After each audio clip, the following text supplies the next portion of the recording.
Ok, entonces lo que es la glucólisis. Ok, primero que vamos a hablar sobre la etimología de la palabra. Glucos viene referente a lo que es la palabra glucosa, mientras que lisis en terminología médica significa ruptura, ¿ok? Lisis significa ruptura, ¿ok? Ahora, la glucólisis es el proceso por el cual nosotros, a partir de una molécula de glucosa, vamos a generar dos moléculas de piruvato, dos moléculas de NADH o nicotinamina adenina dinucleótido con hidrógeno o NAD reducido, ¿ok? También vamos a generar lo que son dos moléculas de ATP como ganancia, pero en total cuatro moléculas de ATP, ¿ok? También conocido como endocentrisfosfato, que es la moneda energética que nosotros utilizamos para pues llevar a cabo nuestras actividades en el día a día, actividades mecánicas, como por ejemplo el hablar, el caminar, el moverse, etcétera, etcétera. Muy bien, entonces, ¿dónde encontramos carbohidratos? Como estamos viendo la semana, bueno, aún estamos en la misma semana, así que como estamos viendo en estos días, en nuestra primera clase que fue carbohidratos, podemos ver que los carbohidratos vienen en diferentes presentaciones. Puede ser como el glucógeno que está en animales, puede ser como la celulosa, puede ser como el almidón que se divide en amilosa y amilopectina. Y si miramos estos diferentes platillos que vemos acá, miren, aquí tenemos papa, tenemos banano, tenemos semillas, tenemos pan. Si somos observadores, veremos que todos los que están aquí son a base de plantas, ¿ok? Todos los elementos que están aquí son a base de plantas. Por lo tanto, tienen altos niveles de almidón, lo que quiere decir que tienen amilosa y amilopectina, que son glucosas unidas en enlaces 1,4 con ramificaciones 1,6, dependiendo si estamos hablando de almidón o amilopectina, ¿ok? Entonces, básicamente eso. Estos son fuentes de carbohidratos. También existen fuentes de carbohidratos animales, pero recuerden que los carbohidratos animales también se pueden llegar a juntar con lo que son las grasas animales, ¿ok? También hay ciertas grasas vegetales como la que encontramos en la oliva. De hecho, ahí se sale el aceite de oliva, pero recuerden que la grasa animal se encuentra en estado líquido. Perdón, la grasa vegetal se encuentra en estado líquido, mientras que la grasa animal se encuentra generalmente en estado sólido. Ahora bien, vamos a hablar sobre lo que es el catabolismo y lo que es el anabolismo. Bien, un proceso catabólico, que es lo que vamos a estar viendo que es lo que vamos a estar viendo ahorita, es un proceso por el cual nosotros vamos de una unidad polimérica a una unidad monomérica. Es como el ejemplo que les dije la vez pasada. Yo tengo mi Millennium Falcon y pues todo cool, ya lo armé, pero me tengo que mudar de casa. Y no me puedo llevar el Millennium Falcon armado, o sea, se me van a perder las piezas, se me puede romper a medio camino, así que mejor lo desarmo y lo vuelvo a armar en mi otra casa. Entonces, un proceso catabólico es como que yo estuviera quitando piecita por piecita del Millennium Falcon, de Lego, claro, de Lego, y como que las estuviera separando una por una y las dejara regadas, ¿ok? Eso es un proceso catabólico, donde vamos de más a menos, ¿ok? Ahora, un proceso anabólico es lo contrario, o sea, vamos de menos a más. Un proceso anabólico es, por ejemplo, una polimerización. Digamos, por ejemplo, que nosotros a partir de carbohidratos, a partir de aminoácidos, a partir de lo que son ácido nucleico, nosotros vamos a generar una molécula mucho más grande. Digamos, por ejemplo, en el caso de los carbohidratos, nosotros digamos que son glucosa y glucosa. Primero, glucosa más glucosa formamos manosa, ¿ok? Pero ahí vamos poniendo otras glucosas y haciendo una cadenita. Cuando nos demos cuenta, vamos a formar glucógeno. ¿Por qué? Porque el glucógeno es un montón de glucosas unidas por uniones 1,4 con ramificaciones 1,6, ¿ok? Y pues bueno, no solo los carbohidratos generan energía, sino que también están el de las proteínas y el de las grasas, ¿ok? El de las grasas se conoce como beta oxidación, ¿ok? Directamente pasa la molécula de ácido graso, la divide en glicerol y el ácido graso una vez pasa a ser acetil-CoA, el cual pasa al ciclo de Krebs. El objetivo de los tres, tanto de la proteína como el carbohidrato como la grasa, es pasar por un proceso como por así decirlo, catabólico, un proceso catabólico en el cual se lleve a una expresión mínima para poder luego pasar a lo que es el ciclo del ácido tricarboxílico, ciclo del ácido cítrico o también conocido como ciclo de Krebs. Ok, esos son tres nombres que les vienen, eso les viene. Se puede conocer como ciclo del ácido cítrico, ciclo del ácido tricarboxílico o ciclo de Krebs, ¿ok? Básicamente ese es el proceso que se lleva a cabo para que de esa manera la glucosa se pueda, ¿cómo se llama? Perdón, la glucosa, la grasa y la proteína pueden ayudar a la generación de energía. Ok, ahorita nos vamos a enfocar el proceso por el que pasa el carbohidrato, para que de esa manera pase de una molécula de azúcar, que vendría siendo lo que es la glucosa, a convertirse en lo que es una molécula de piruvato para que pase directamente al ciclo de Krebs. O también puede pasar por otro proceso. En el caso de los carbohidratos, si hay suficiente energía, pasa por el proceso de respiración aeróbica. Si no hay suficiente, pero si hay suficiente oxígeno, pasa al proceso de respiración aeróbica. Si no hay suficiente oxígeno, pasa al proceso de respiración anaeróbica, ¿ok? El proceso de respiración aeróbica es directamente pasar al ciclo de Krebs, mientras que el proceso de respiración anaeróbica es un proceso por el cual nosotros no vamos a utilizar oxígeno. En eso tenemos la fermentación, que ya puede ser alcohólica o puede ser alcohólica o puede ser láctica, ¿ok? Generalmente la que nosotros producimos es láctica, ¿ok? Entonces, ¿todo claro hasta el momento?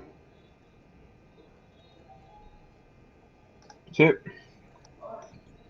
¿Chicas? Sí. Ok, súper. Sí. Muy bien, entonces, ahora bien, lo que es la glucólisis, como les dije, es la etapa inicial de lo que es el proceso de respiración celular, ¿ok?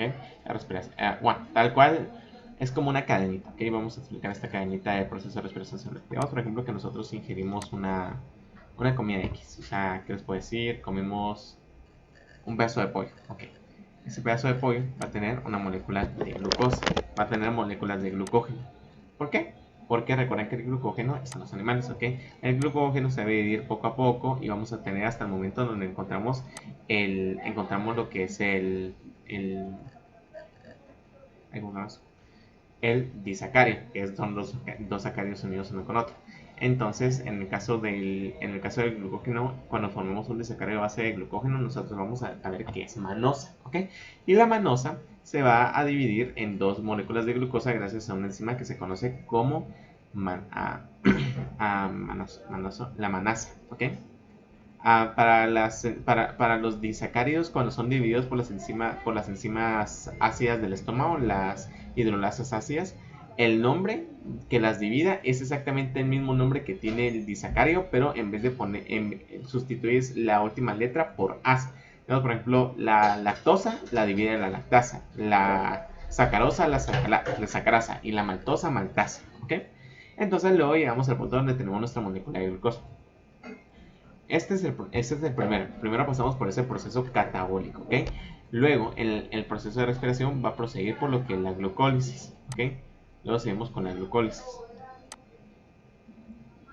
En la glucólisis puede seguir dos caminos.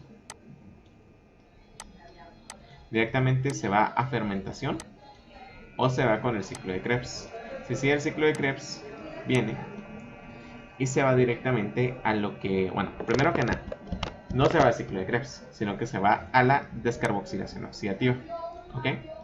Luego se va al ciclo de Krebs.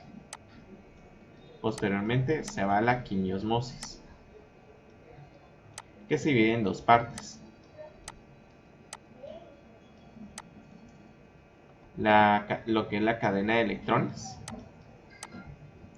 y la fosforilación oxidativa. ¿Ok? La quimiosmosis se divide en esas partes, la cadena de electrones y la fosforilación oxidativa. ¿Ok? Entonces, eso sería el proceso. Tenemos una molécula de glucosa. La molécula de glucosa entra en la célula. Si hay suficiente oxígeno, eso depende del oxígeno, como les dije. Si es suficiente oxígeno, directamente se va a la descarboxilación oxidativa. Luego se va a lo que es el ciclo de ácido cítrico, ciclo de Krebs, etc. Y luego se va a lo que es la quimiosmosis. La quimiosmosis puede ser no es que pueda ser, sino que se divide en dos pasos, en lo que es la cadena de electrones y la fosforilación oxidativa. Ahora, en el caso de lo que es la fermentación, se divide en dos tipos. Se puede ir tanto a fermentación láctica, que nos genera lactato, o se puede ir a fermentación alcohólica, que nos genera etanol. ¿Ok? Etanol es un tipo de alcohol consumible. Ahorita vamos a explicar un poco sobre eso. Muy bien. Entonces, pues aquí tenemos ya, bueno, eso es lo que acabo de explicar tal cual. Bueno, entonces, primero que nada, a la glucosa tiene que entrar por un medio. Este es un tipo, el transporte de la glucosa, va a haber diferentes tipos de transporte, evidentemente. Sin embargo, el más popular que utiliza la glucosa para poder entrar a la célula es a favor de gradiente de concentración. Eso quiere decir que es un transporte pasivo. Pero esto utiliza un transportador porque la glucosa es una molécula muy grande. Por lo tanto, utiliza un medio de transporte pasivo facilitado. ¿ok? Entonces, vamos a hacer un ejemplo. O sea, no, o quieren que vuelva a explicar lo de transporte pasivo facilitado, o eso sí les quedó claro ayer.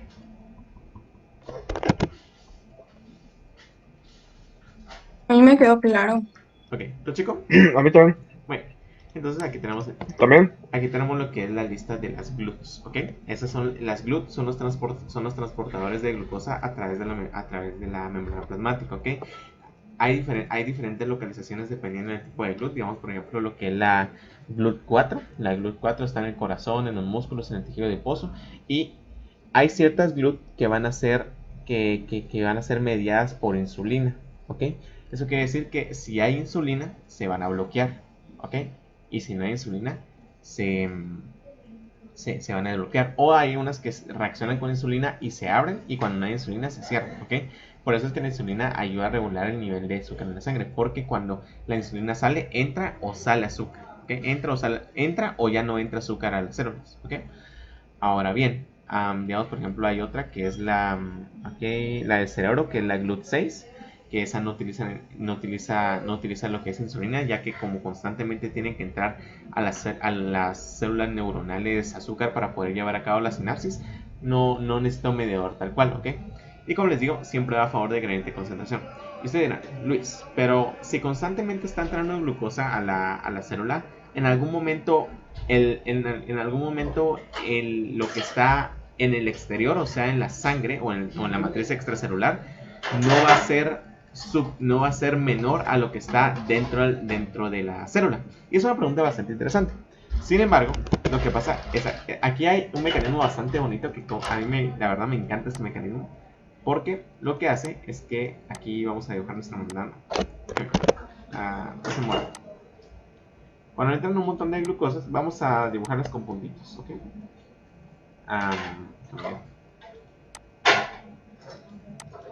Ok, entonces, aquí vamos a ver un montón de glucosas. Y las glucosas van a pasar del espacio extracelular al espacio intracelular, ¿ok? Entonces, vamos a ver que en algún momento va a haber el mismo nivel de glucosa tanto en el exterior como en el interior. Ahora, si recuerdan, nosotros sabemos lo que es el gradiente de concentración, y como digo que va a favor de gradiente, lo que busca es como mantener un equilibrio en ambos lados, como lo sabemos, o sea, quiere que se mantenga el equilibrio, que sea igual a ambas partes. Sin embargo, aquí hay algo bastante interesante, porque al entrar glucosa, la glucosa nomás entra, se fosforila. Es como que le estuvieran poniendo a su puntito. Todas las glucosas que entran se fosforilan. ¿Y por qué pasa esto? Primero que nada, porque es el primer paso de la glucólisis, o sea, ahí se fosforilan. Es el primer paso de la glucólisis. Y segundo que nada, porque a la hora de fosforilarse, esta glucosa que está acá, todas las que están acá, ya no pueden salir. ¿Ok? Ya no pueden. Entonces, al ya no poder salir, y al tal cual, o sea, al fosforilarse tal cual, ya no se consideran como glucosas, ¿ok? O sea, ya no se puede decir que son glucosas porque son glucosas fosforiladas. Es como decirte, tengo unos zapatos y tú tienes los mismos zapatos que yo, la misma marca y todo, pero yo le cambié las cintas. Entonces ya no son los mismos zapatos, ¿ok? Es la misma situación acá. Y como el sustrato es diferente, o sea, miren, este sustrato ya no es el mismo que este. Entonces sigue entrando glucosa y la glucosa se sigue fosforilando. Entonces es como, mira, yo no tengo glucosa. Oye, pero se te acaba de dar glucosa. No, yo tengo glucosa fosforilada. Ah, sí es cierto. Bueno, entonces te sigo dando glucosa. ¿Ok? Básicamente esa es la situación. Porque al fosforilarse es como que engaña un poquito al sistema, por así decirlo, y sigue entrando glucosa. Ok, evidentemente Entonces, básicamente solo le agregas fosfato. Exacto, se fosforila. Y ahí es como que tuvieras una molécula completamente diferente. ¿Ok? Y básicamente es el mecanismo por el cual sigue entrando glucosa. ¿Ok? Por medio de las glucosas. Así que pues todo claro cómo es la difusión de la glucosa. Recuerden que es un tipo de transporte facilitado. ¿Por qué? Porque es o sea, es una difusión facilitada y es pasiva. Entonces las GLUT no son bombas, son transportadores, ¿ok? Así que les pregunto, ¿las GLUT son bombas o transportadores? Recuerden, transportadores porque no utilizan energía y porque van a favor de gradiente de concentración, ¿ok? y son del tipo pasivo. ¿Por qué? Porque no utilizan energía. ¿Ok?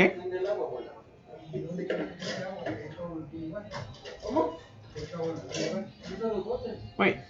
Entonces, ahorita tenemos lo que es dónde se localiza la glucólisis. La glucólisis se lleva a cabo directamente en todo el citosol. No le digan citoplasma, se conoce como citosol, ¿ok?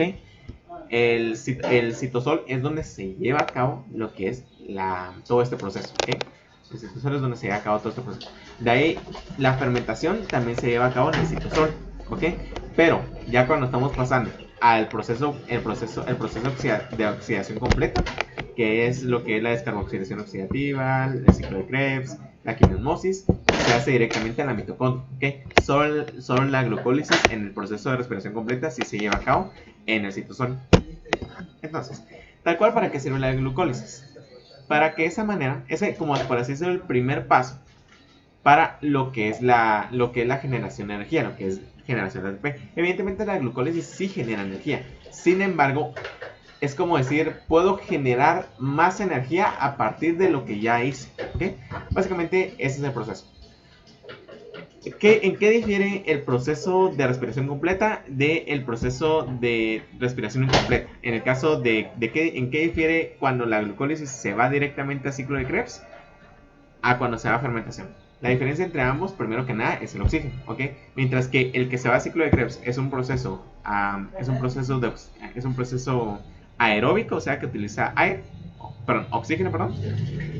El otro es anaeróbico, no utiliza oxígeno. ¿Por qué? Porque no es suficiente oxígeno, ¿ok? Esta es una de las diferencias. Otra es el nivel de ATP que se genera. Mientras que la oxidación completa, o sea, el proceso aeróbico que va al ciclo de Krebs, se genera mayor cantidad de ATP. Generalmente va de 36 a 38 ATP. Mientras que el proceso de respiración incompleta solo genera un aproximado bueno, dependiendo de la célula, puede generar 4, 5, 6, 8, dependiendo. Pero en esencia genera mucho menos la fermentación que lo que es el proceso de respiración completa. ¿Ok? Ahora, aquí tienen el glucólisis, como les dije. Glucos viene lo que es la glucosa, lisis viene la palabra romper. Y puedes generar dos moléculas de piruvato. O sea, pasamos de una molécula de 6 carbonos. Miren, aquí tenemos la glucosa. 1, 2, 3, 4, 5, 6 carbonos a dos moléculas independientes de 3 carbonos. En este caso, el piruvato. ¿Okay? Aquí tienen la estructura del piruvato. Muy bien, ok. Básicamente, la glucólisis son una serie de pasos en cadena. Recuerden, la glucólisis no es un ciclo, es una cadena, ¿ok? Muy parecido a como cuando vimos proteínas y enzimas, cuando vimos esos sistemas multienzimáticos, ¿ok? Esto es lo que pasa en la glucólisis, es una cadena de sistemas multienzimáticos, ¿ok? Entonces, básicamente eso. Primero que nada, existen dos fases. Está la fase de inversión y la fase de ganancia. La fase de inversión es donde nosotros invertimos ATP, por lo tanto es termodinámicamente desfavorable. Sin embargo, en la fase de ganancia nosotros ganamos ATP, por lo cual es considerado como termodinámicamente favorable, ¿ok?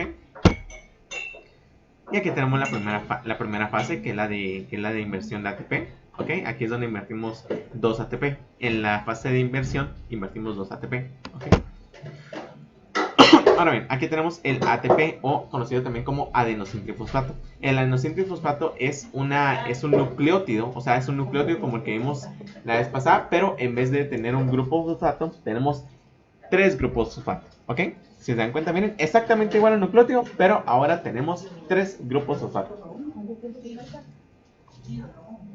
Ok, muy bien. Entonces, básicamente, o sea, es igual a un nucleótido de adenina, ¿ok? Igual de un nucleótido de adenina, solo que con 2 grupos fosfato adicionales. Muy bien, entonces, ahorita vamos a empezar con el primer paso de la fase de inversión, o sea, que tú estás ganando, ¿ok? O sea, que tú estás invirtiendo para poder ganar.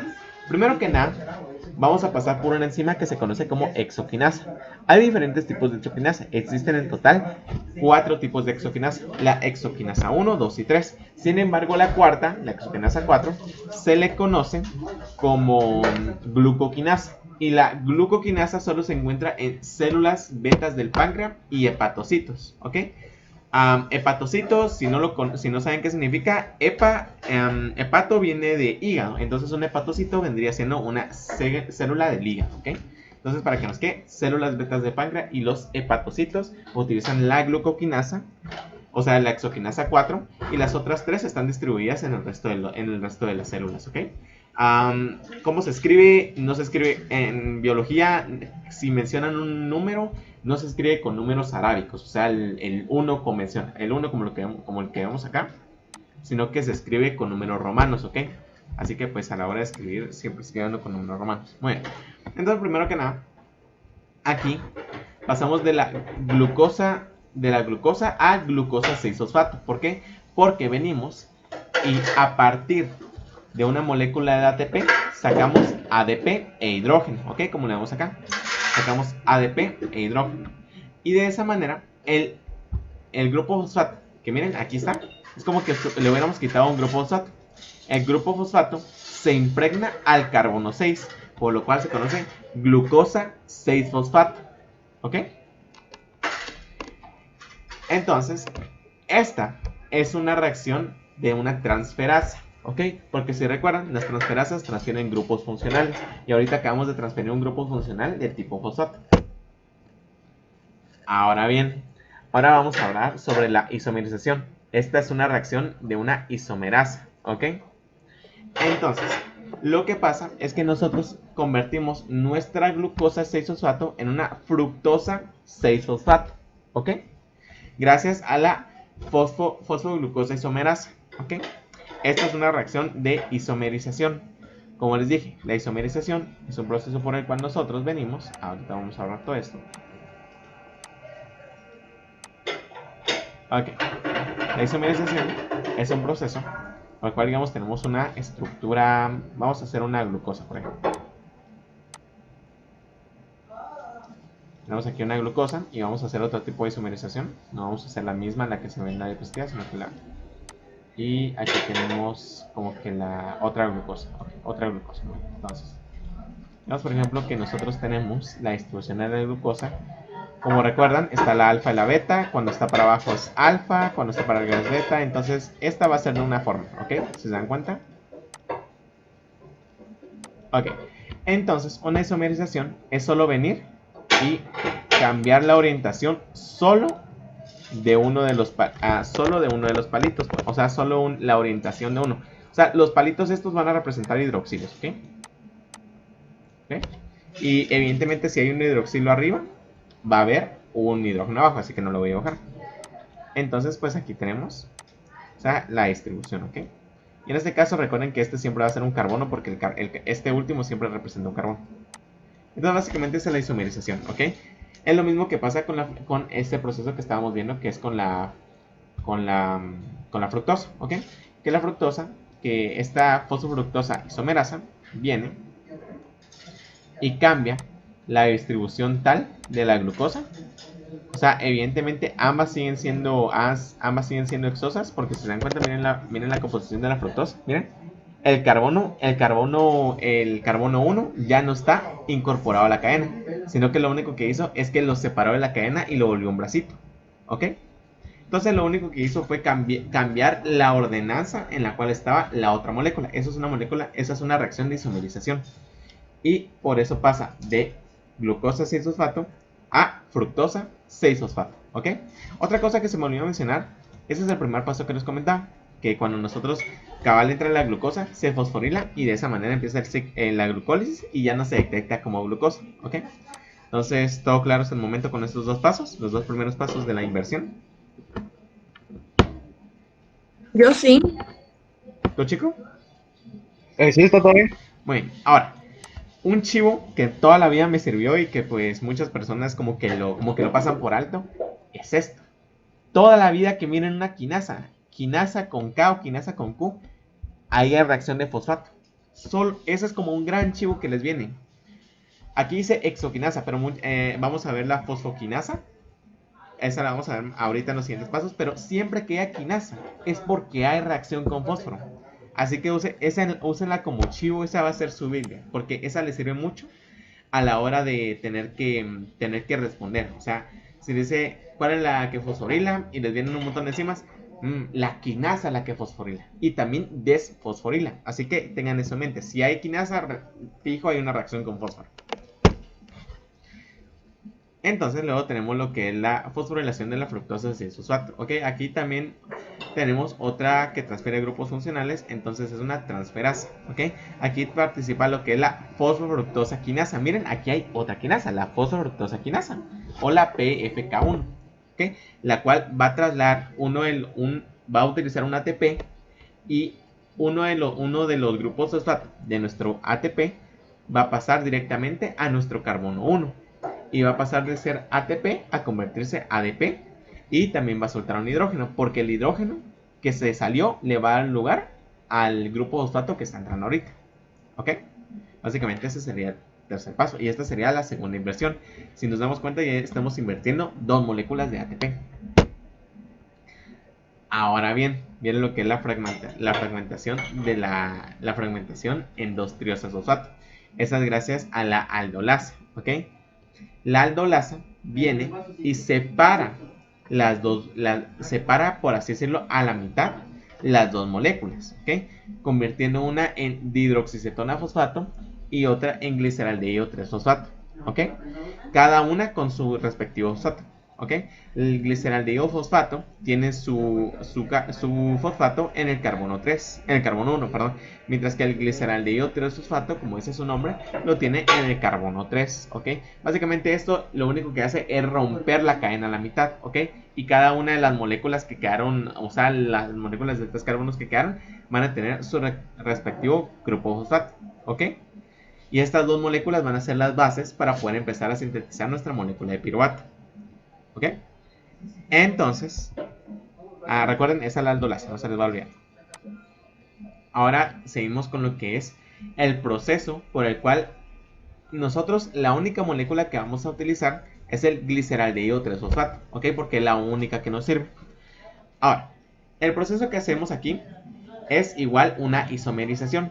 No estamos cambiando nada en la molécula. Lo único que cambiamos es la forma en la que se distribuye. No le estamos poniendo más, no le estamos quitando más. Solo estamos cambiando su forma de distribuirse. ¿Ok? Esta, igual como les dije, es una isomerización. Y es catalizada por la enzima de la triosa fosfato isomerasa. ¿Ok? La triosa fosfato isomerasa convierte la dihidroxicetona fosfato en gliceraldehído 3-fosfato. Para que de esa manera al final tenemos 2 gliceraldehído 3-fosfato al final de esta fase. ¿Ok? Y ese sería todo el proceso de la primera fase, o sea, la fase de inversión. Primero pasamos de la glucosa. La glucosa se fosforila gracias a la enzima exoquinasa. Puede ser la 1, la 2, la 3 o la glucoquinasa en el caso de las células betas del páncreas y los hepatocitos. Y se invierte una molécula de ATP y sale ADP e hidrógeno, ¿ok? Para convertirnos en nuestra fructosa 6-fosfato. Luego la fructosa 6-fosfato pasa por un proceso de isomerización. La glucosa 6-fosfato pasa por un proceso de isomerización en el cual pasamos de glucosa 6-fosfato a fructosa 6-fosfato gracias a la fosfoglucosa isomerasa, ¿ok? Y luego pasamos gracias a la inversión ATP con la salida de ADP, ¿ok? Y gracias mediado también por la fosfofructosa isomerasa de una fructosa 6-fosfato a una fructosa 1,6-fosfato, 1,6-bifosfato, ¿ok? Cuando hay dos fosfatos se les conoce como bifosfato, ¿ok? Entonces sería fructosa 1,6-bifosfato. Y luego, gracias a la aldolasa, viene y se divide la fructosa 1,6-bifosfato en dos triosas, o sea, 2 moléculas de 3 carbonos, que son el gliceraldehído 3-fosfato y el dihidroxicetona fosfato. Y luego, para poder convertir las dos en dihidroxicetona fosfato, que es la que nos va a servir para poder seguir el proceso, pasamos dihidroxicetona, perdón, el gliceraldehído 3-fosfato es el que nos sirve.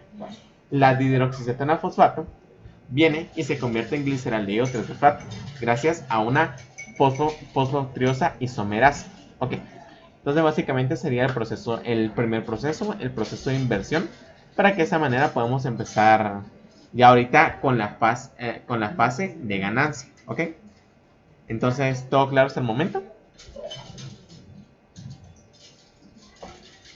Sí. Sí, creo que sí. Ah, qué bueno, súper. Entonces aquí tenemos la segunda fase, que es un proceso completamente... Aquí es donde ya empezamos a ganar directamente. Y pues eso básicamente. Así que pues procedemos.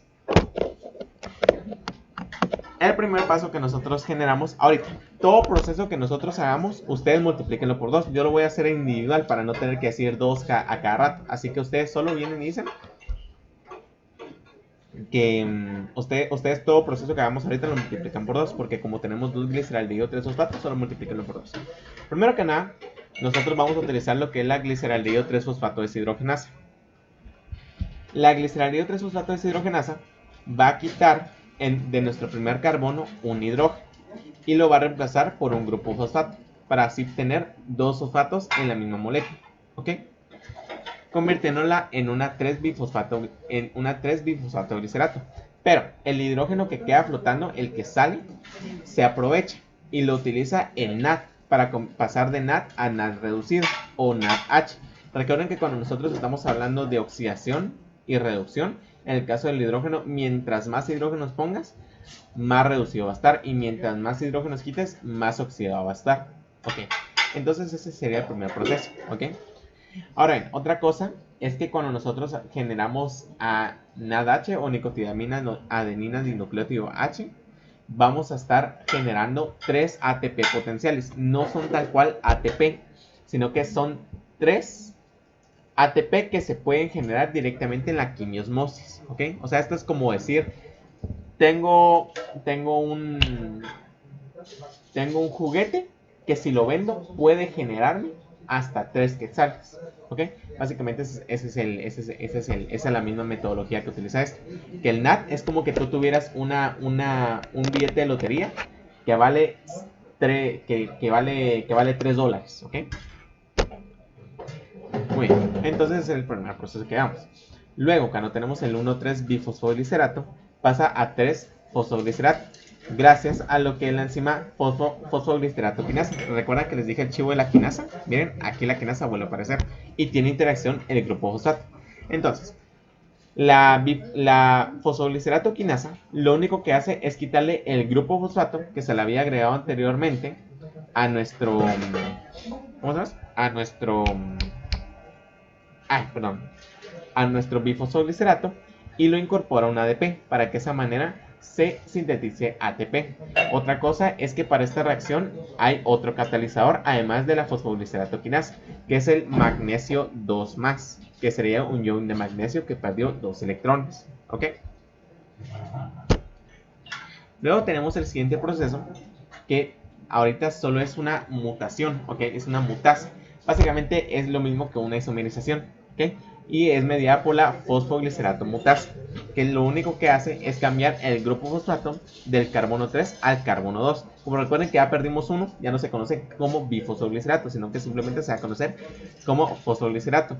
Y el número que se le pone nos da, como por así decirlo, la indicación en qué fila está nuestro grupo fosfato. Si está en la fila 1, en la fila 2, en la fila 3. Se recuerdan, el otro decía 1, 3. Entonces teníamos un fosfato en el carbono 1 y un fosfato en el carbono 3. En este caso lo que hace la mutasa simplemente es cambiarla del carbono 3 al carbono 2, ¿ok? Ahora aquí pasa lo que es la acción de la enolasa, que hace una reacción de deshidratación, ¿ok?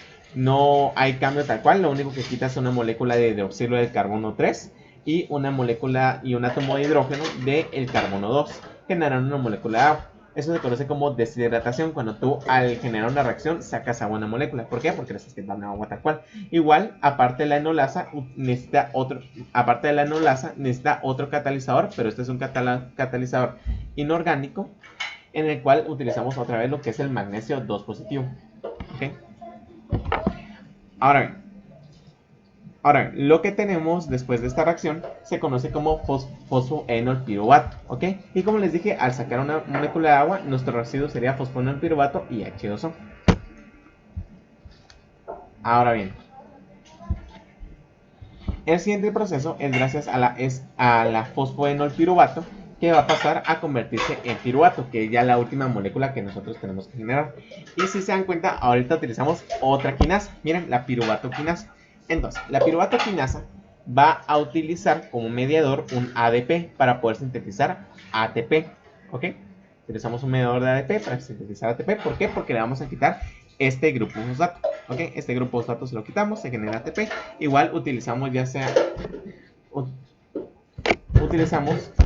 lo que es, ya sea lo que es potasio o magnesio o ambos para catalizar la reacción, aparte del piruvato quinasa, ¿ok? Y de esa manera ya generamos nuestra molécula de piruvato. Y como todos los procesos que acabamos de hacer, lo multiplicamos por 2, al final hemos generado 2 moléculas de piruvato, 2 nicotiamina, adenina, dinucleótidos reducidos y 4 ATP. Así que en producto neto total, ya descontando los 2 ATP que habíamos invertido, solo generamos 2 ATP de ganancia. Pero así el total generado son 4 ATPs generados, ¿ok? Entonces ese sería todo el proceso de la glucólisis. Ya esa sería la segunda fase, ¿ok? Ahora, para hacer una recapitulación. Primero que nada tenemos la molécula de glucosa, que puede entrar a diferentes tipos de GLUT, dependiendo de lo que estamos hablando. Entran con acción con la exoquinasa, que puede ser la 1, la 2 o la 3, o ya sea la glucoquinasa, que se encuentra en células betas del páncreas, los hepatocitos, que al ser una quinasa utiliza un adenosintrifosfato para poder fosfatar nuestra molécula. En este caso la fosfata en el carbono 6, generando glucosa 6-fosfato y ADP. ¿Ok? Luego la glucosa 6-fosfato se convierte en fosfofructosa, en fructosa 1,6-fosfato, perdón, fructosa 6-fosfato, gracias a la reacción de la isomerasa o fosfoglucosa isomerasa, ¿ok? Luego viene otra quinasa, que es la fosfofructosa quinasa, que va a fosforilar el carbono 1 de nuestra molécula de fructosa, ¿ok? Va a utilizar un ATP y va a sacar ADP. Y luego, ya la aldolasa o la fructosa bifosfato aldolasa va a venir y va a dividir esta molécula de 6 carbonos en 2 moléculas de 3 carbonos. La primera va a ser dihidroxicetona fosfato y la segunda va a ser gliceraldehído 3-fosfato. Pero la dihidroxicetona fosfato no nos sirve. Entonces viene la triosa fosfato isomerasa, la cual va a cambiar la organización de la dihidroxicetona fosfato para que de esa manera se convierta en gliceraldehído 3-fosfato. Ahora, aquí está este por 2, es porque todas las reacciones que vamos a llevar a cabo van a ser multiplicadas por 2. Luego viene lo que es la molécula de gliceraldehído 3-fosfato y se convierte en 1,3-bifosfoglicerato, gracias a la reacción del gliceraldehído 3-fosfato deshidrogenasa, que es una reacción de deshidrogenación. Eso quiere decir que es una reacción de oxidación, oxidorreducción o reducción, como quieran llamar, en el cual vamos a utilizar como catalizadores el NAD y el PI. El PI, o sea el grupo fosfato, se va a unir al carbono 1 y va a reemplazar al hidrógeno. Y el hidrógeno que queda suelto va a incorporarse al nicotidamina adenina de nucleótido, convirtiéndolo en NAD reducido. Entonces ya generamos nuestros primeros 2 NAD, ¿ok? Luego pasamos con el 1,3-bifosfoglicerato, ¿ok? El 1,3-bifosfoglicerato que se quiere convertir en 3-fosfoglicerato, y es aquí donde generamos nuestros primeros ATPs. ¿Por qué? Porque es catalizado por la reacción de la fosfoglicerato-quinasa. La fosfoglicerato-quinasa viene, quita un grupo fosfato, lo quita del carbono 1 para ser específico, y lo incorpora a su propia molécula, convirtiéndose de ADP a ATP. Luego, como aquí ya lo tenemos que multiplicar por 2, entonces generamos 2 ATPs. Luego pasamos con la 3-fosfoglicerato, que quiere pasar a 2-fosfoglicerato, y esto es una reacción de isomerización gracias a la fosfoglicerato mutasa, ¿ok? Luego la 2-fosfoglicerato, gracias a la enolasa, que es catalizada también también el catalizador de magnesio, crean una reacción de deshidratación porque le quitan hidrógeno al carbono 3. Al carbono 3 le quitan hidroxilo, mientras que al carbono 2 le quitan hidrógeno, ¿ok?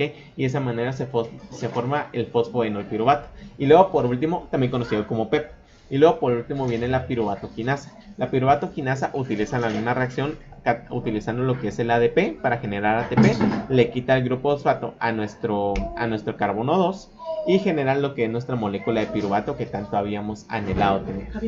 Así que básicamente esa sería toda la reacción que llevaríamos acá. Entonces, ¿alguno tiene alguna duda? ¿Alguna pregunta? ¿Alguna situación que no haya comprendido? ¿O todo claro? Pues yo sí entendí. ¿Tú, chica? Sí. Ok, bueno. Claro. Muy bien, entonces prosigamos con el siguiente proceso. Muy bien, como les dije, el rendimiento total, o sea, lo que estamos generando totalmente, ya quitando lo que es quitando lo que es la inversión, es gracias a lo que es, ya generamos lo que es ATP, 2 ATP y 2 NAD, y también las dos moléculas de piruvato. Ok, básicamente ese es nuestro rendimiento total que nosotros hicimos. Ahora bien, cuando tenemos nuestro piruvato, tiene dos caminos. Puede irse directamente a convertir acetil-CoA para entrar a la mitocondria. O sea, no se convierte tal cual en acetil-CoA de cuentazo, sino que primero que nada el piruvato viene y entra a la mitocondria y luego pasa por un proceso que se conoce como descarboxilación oxidativa y posteriormente se pasa por un proceso para la descarboxilación oxidativa directamente lo convierte en acetil, que luego se une a una coenzima A para que de esa manera pueda lograr entrar a lo que a la matriz mitocondrial y de esa manera puede llevar a cabo el proceso de respiración completa. Sin embargo, si no hay suficiente oxígeno y puede pasar directamente a la fermentación, que puede ser fermentación láctica o fermentación alcohólica, ¿ok? Ahora, ¿en qué situaciones vamos a ver que va a pasar directamente a fermentación láctica y en qué situaciones vamos a ver que va a pasar directamente a fermentación alcohólica? Eso es bastante interesante. Digamos, por ejemplo, que yo que estoy sentado ahorita dando clases, si se dan cuenta, no estoy respirando constantemente porque tengo que andarles hablando, no estoy haciendo ejercicio, no estoy conteniendo la respiración, estoy en estado de calma, estoy en estado completamente tranquilo, ¿ok? Y como no me da tal cual miedo exponer ante otras personas o sea, la clase, es como, bueno, estoy en una situación en la cual estoy consumiendo suficiente oxígeno. Por lo tanto, la célula va a tener suficiente oxígeno para poder llevar a cabo el proceso de respiración completa en mi cuerpo. O sea, va a generar la mayor cantidad de ATP posible. ¿Okay? Se va a ir directamente a la mitocondria, el piruvato que se genera a partir de las moléculas de glucosa que yo tuve en el desayuno. Que podíamos, por ejemplo, yo comí en el desayuno una manzana y 2 bananos. ¿Ok? Así que pues ahí tenemos el almidón que viene de la manzana y el banano. Y de esa manera se va a convertir en lo que es piruvato, ¿ok? Para pasar al proceso completo. Luego, digamos, por ejemplo, un atleta, ¿ok? Digamos, no sé si ustedes han ido alguna vez a la playa o han tenido la oportunidad de conocer a algún atleta, que algún amigo suyo sea un atleta y que después de correr o en el pleno acto le agarra un calambre. No sé si ustedes han visto esto o han experimentado eso alguna vez que tuvieron educación física. No sé si les ha pasado eso. Sí, yo jugaba tercera división de fútbol, entonces Yo sí, yo sé. conozco. Comprendo, comprendo. Que eso te dice el entrenador, que dice es que usted no respira bien, por eso le dan calambres. No sé si eso te dijo algún entrenador, que le dan calambres por no respirar bien. No sé si te ha pasado. No, solo me dijo que me fuera a comer un banano a la tienda que estaba ahí. Me dijo, anda a la tienda y compra tu banano. Es- Pero de ahí eso no me dijo. Ahorita te explico todo ese proceso y para que entendas por qué te dio un calambre en ese momento. Mira, Pero bueno, cuando uno no respira bien, los alveolos no van a hacer un intercambio de oxígeno. O sea, si no hay oxígeno, ¿por qué iría a haber un intercambio? Porque al no respirar no solo jalas oxígeno, sino que tampoco estás expulsando dióxido de carbono. Y es así como que se queda en un proceso de parálisis, ¿ok? Ahora bien, en los humanos es más común generar lactato que generar etanol. El etanol es más que nada de los seres unicelulares, de las bacterias. Ok, ahorita voy a pasar diapositiva porque así lo puedo explicar una vez. Está la fermentación. Ok, la fermentación, como les dije, es un proceso de oxidación incompleta. Básicamente eso, es cuando no hay suficiente oxígeno. Es un proceso anaeróbico, o sea que no hay oxígeno, como les mencioné al principio. Y aquí existen los dos tipos de fermentación, la láctica y la láctica y la alcohólica. Primero que nada vamos a hablar sobre la láctica. Vamos a hacer mis dibujitos. Okay. Entonces, vamos a hablar de dos células diferentes. Aquí vamos a hablar de una célula. Aquí hay una célula muscular. Okay, aquí tenemos una célula muscular. Y aquí abajito hay una célula hepática. Okay, aquí abajito hay una célula hepática. Y toda esta línea, vamos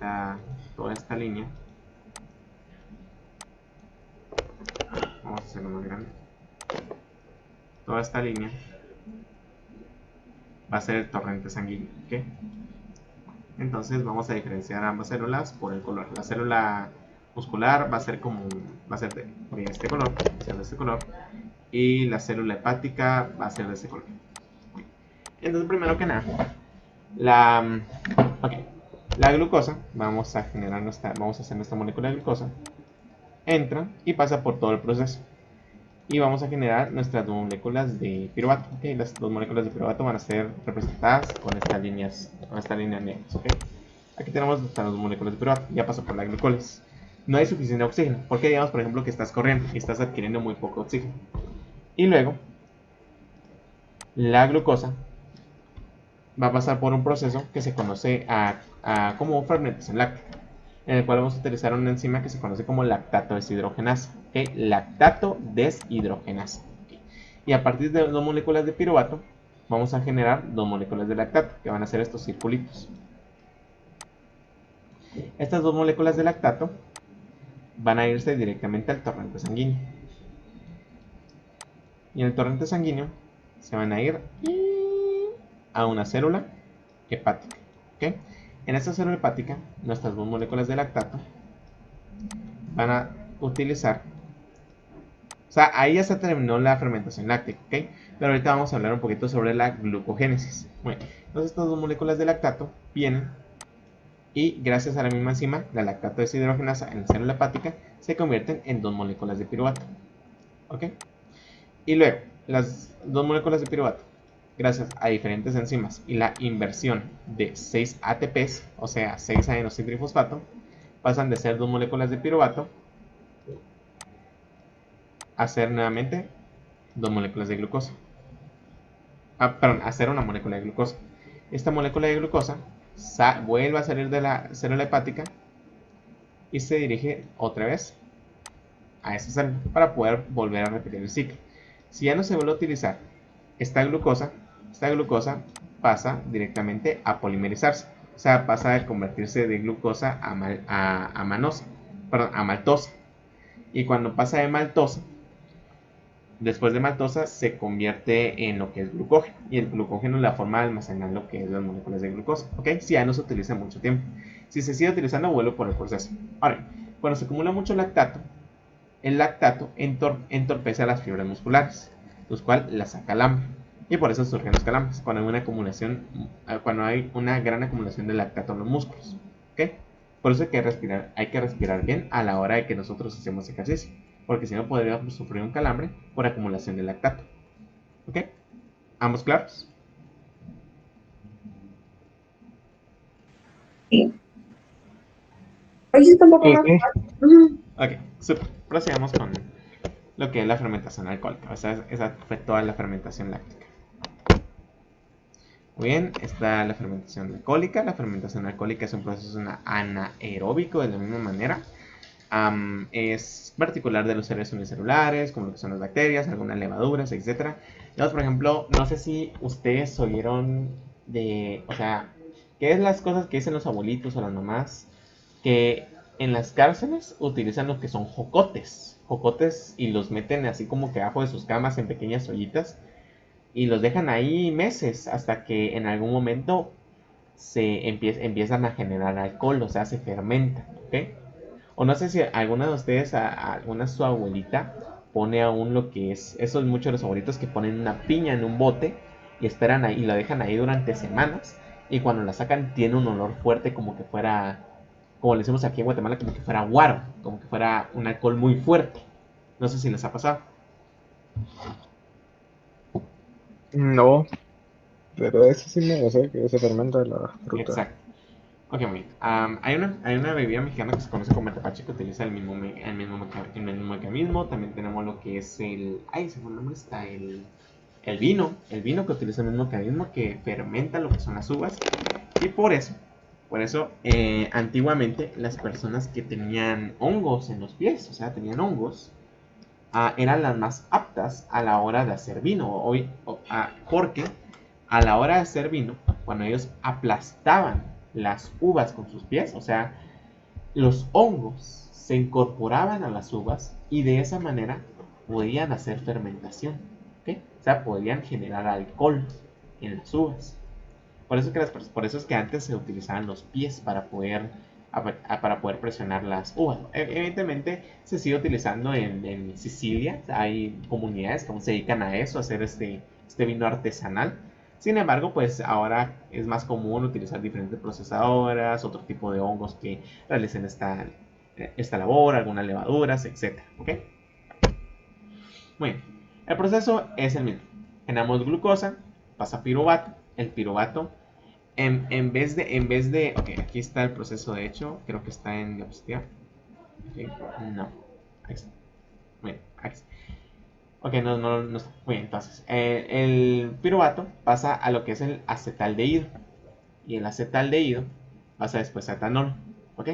En esta de igual manera ahora lo que pasa en esta es que en vez de generar NAD, utiliza el NAD y le quita su hidrógeno para pasar de acetaldehído a etanol. Recuerden que miren, oye el nombre, aldehído. ¿Okay? El acetaldehído es un primo del ácido acético que viene directamente con lo que es el ácido carboxílico. Pero en vez el acetaldehído, en vez de tener un grupo carboxilo, tiene un grupo aldehído. Y cuando le pones ese hidrógeno, ese grupo aldehído se convierte en un grupo alcohol. O sea, se pierde el doble enlace con el oxígeno que forma un grupo carboxilo. Y de esa manera se convierte en etanol, que es un alcohol de 2 carbonos. ¿Okay? Y ahí este alcohol sí lo podemos ingerir. Existen diferentes tipos de alcoholes, evidentemente, como el metanal, el etanal, el propanal, el butanal, perdón, el butanol, el butanol, el etanol, el metanol, el hexanol, etcétera, que no se pueden consumir. Pero sin embargo, el etanol es consumible para los seres humanos. Entonces, por ejemplo, el metanol, si consumes 4 onzas, puedes quedarte ciego, por ejemplo, y más de 4 onzas podrías arriesgar tu vida. Ahora bien, aquí tenemos los dos procesos. Que primero, con respecto a lo que es la fermentación láctica, es mucho más directo. ¿Okay? Directamente vas a pasar de piruvato a ácido láctico. Y el otro tenés que hacer como un intermediario. Primero pasas por una descarboxilación, ¿okay? En el cual perdes un carbón para convertirte de piruvato a ácido acético. Si miran aquí tenemos la estructura del ácido acético, ¿okay? Primero se pierde una molécula de carbono por medio de dióxido de carbono. Y luego se invierte un NAD para poder sacar, o sea, se invierte un NAD reducido para poder sacar NAD normal. Y de esa manera se rompe este doble enlace con oxígeno y se convierte en un grupo hidroxilo, para que de esa manera pase de acetaldehído a etanal, ¿ok? O sea, se forma un alcohol. Y el otro, si se dan cuenta, lo único que hace es la inversión de NAD, al igual que lo hace el otro, gracias al lactato deshidrogenasa, y de esa manera se convierte en ácido láctico. Otra cosa que no mencioné fueron las enzimas. La primera enzima que hace lo que es el ácido piruvico es una descarboxilasa, la piruvato descarboxilasa. Ahí dice su nombre. Lo único que quita es carbono, y lo une con dos moléculas de oxígeno, dos átomos de oxígeno, para que de esa manera formara una molécula de dióxido de carbono. Ahora bien, la otra sería la alcohol deshidrogenasa. ¿Por qué deshidrogenasa? Porque le quita hidrógenos a lo que es una molécula de NAD. Eso quiere decir que hace una reacción de oxidorreducción, una oxidorreductasa, porque quita hidrógenos. ¿Ok?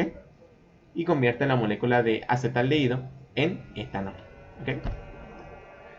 Y aquí tenemos lo que es la fermentación láctica, ¿ok? El mismo proceso que estaba comentando. Ahora, pues sí, la respiración celular, como les estaba diciendo, es un proceso un poquito más largo. ¿Por qué?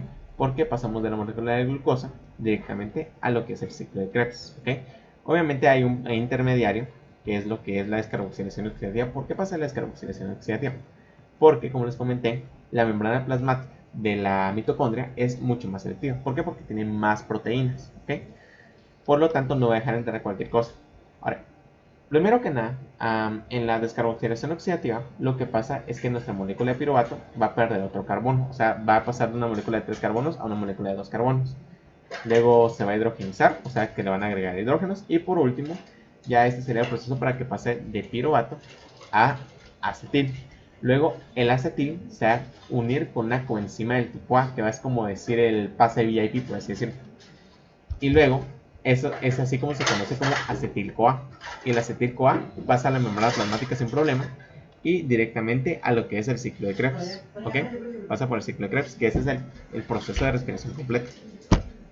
Y el proceso de respiración completa, recuerden que es un proceso aeróbico, o sea, que utiliza oxígeno. ¿Okay? Aquí tenemos el proceso, glucosa, ácido pirúvico, con oxígeno, pasa directamente al ciclo de Krebs, que es directamente en la mitocondria, y la cadena de electrones y la fosforilación oxidativa, que viene siendo lo que es la quimiosmosis. Aquí lo pueden ver, otro ejemplo. La descarboxilación oxidativa del piruvato, como les comenté, es un proceso para poder entrar a la mitocondria. ¿Okay? Ese acá, como les dije. Pasamos de una molécula de piruvato que se descarboxila, o sea, le quitamos un carbono. Igual, siempre que hacemos una descarboxilación, el carbono que se libera generalmente se va a unir con dos átomos de oxígeno para que de esa manera formar una molécula de dióxido de carbono. ¿Ok? Y luego, después de eso, cuando se quita el carbono, pasa por la deshidrogenización que les comenté, que le quitamos un hidrógeno y para poder convertir el NAD en NADH. ¿Ok? Y luego utilizamos lo que son esos dos átomos de carbono que perdieron a su otro compañero de carbono y también perdieron un hidrógeno y lo juntamos con una coenzima tipo A, o sea, coenzima tipo A, para formar lo que es el acetil-CoA. Y básicamente eso, chicos, esta sería todo lo que es el proceso de glucólisis. Es un proceso bastante sencillo, si ya tienes como que la base de todos los procesos que habíamos visto. Y eso, chicos. Así que pues dejaré de grabar en este momento.